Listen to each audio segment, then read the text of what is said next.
नमस्कार प्यारे साथियों, कैसे हैं आप। आशा करता हूँ आप सभी अच्छे होंगे और मस्त होंगे। मैं सत्यम शर्मा आज आपका स्वागत करता हूँ अपनी इस क्लास में। पॉलिटी की क्लास 2 है, ये हमारी दूसरी क्लास है। पहली क्लास हमने 1858 तक पढ़ी थी और दूसरी क्लास हमारी शुरू होती है 1919 का भारत सरकार का अधिनियम, जिसको मॉन्टेग्यू चेम्सफोर्ड सुधार अधिनियम भी कहा गया है ना। और इसमें देखो कुछ बातें, इसमें कुछ प्रावधान किए गए थे, उनके बारे में मैं क्रम वाइज जिक्र करूंगा। पहला है, इसमें लोक सेवा आयोग के गठन का प्रावधान किया गया है ना।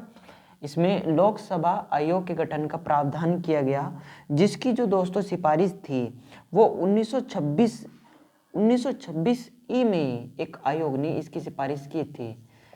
1926 ई में एक आयोग ने इसकी सिफारिश की थी, है ना। उसके बाद इसमें देखो दूसरा जो प्रावधान किया गया, जो केंद्र का बजट था वो राज्य बजट से अलग कर दिया गया, जो आज तक भी है। केंद्र का बजट है वो अलग आता है, राज्य का जो बजट है वो अलग आता है। तीसरी जो बात थी, इसमें एक कहा गया कि भारत में पहली बार महिलाओं को वोट डालने का अधिकार है, जो है भी, है ना, अभी तक लागू है। भारत में पहली बार ये 1919 का भारत सरकार अधिनियम के तहत ही भारत में पहली बार महिलाओं को वोट डालने के अधिकार प्राप्त हुए।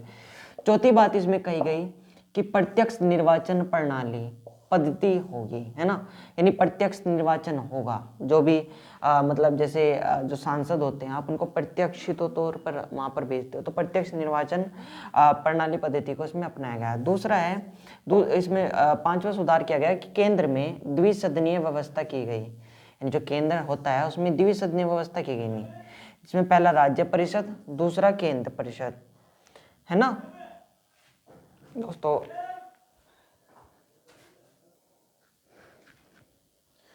दोस्तों जैसे इसमें बात की गई थी, केंद्र में द्विसदनीय व्यवस्था की गई, एक राज्य परिषद दूसरी केंद्रीय परिषद, है ना।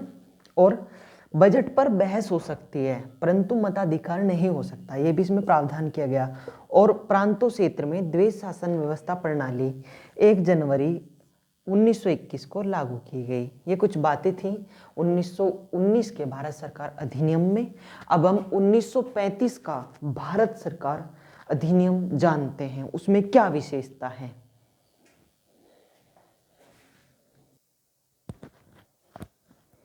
दोस्तों आइए जानते हैं 1935 का भारत सरकार अधिनियम।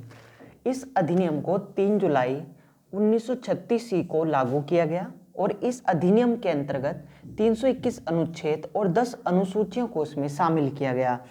नोट जो वेरी इंपॉर्टेंट है, इसके तहत भारत में सर्वप्रथम संघीय शासन प्रणाली की शुरुआत की गई, है ना।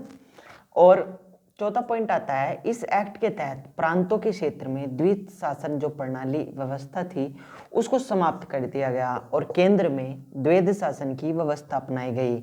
केंद्र में ही द्वैध शासन व्यवस्था निहित कर दी गई और इस एक्ट से भारत को बर्मा से अलग करने का प्रावधान दिया गया। अब 1935 का भारत सरकार अधिनियम पर जितनी प्रतिक्रिया आई, आइए उनको जानते हैं।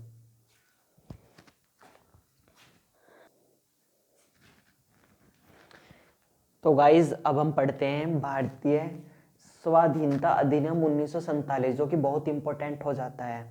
दोस्तों हमारे पास अभी डिजिटल बोर्ड नहीं, इसलिए आपको थोड़ा ब्रेक ले लेकर मुझे समझानी पड़ती है। ये प्रैक्टिकल है जो लाइन टू लाइन पीटी में पूछ ली जाती है ना। पहला है 18 जुलाई 1947 को यह विधेयक बनता है। इसमें क्या कहा जाता है, इसमें भारत का विभाजन 2 अधिराज्यों की स्थापना हो जाती है, नंबर 1 भारत और नंबर 2 पाकिस्तान। जिसमें यह कहा गया कि जो भारतीय रियासत होगी उनको यह अधिकार दिया गया था कि वह अपनी इच्छा के अनुसार अधिराज्यों में रह सकता है, तो वह भारत में रह जाए या पाकिस्तान में चला जाए। तीसरी बात इसमें कही गई थी कि जब तक नया संविधान निर्मित नहीं हो जाता तब तक 1935 का जो भारत सरकार अधिनियम है इसके अंतर्गत ही यह शासन चलाया जाएगा। और चौथी बात इसमें यह कही गई 15 अगस्त 1947 से भारत पाकिस्तान के जो गवर्नर जनरल होंगे वो अलग अलग कार्य करेंगे तथा अलग अलग राज्य भारत और पाकिस्तान अपनी शक्ति खुद निर्धारित करेगा कैसे उसको अपना राज्य रखना है।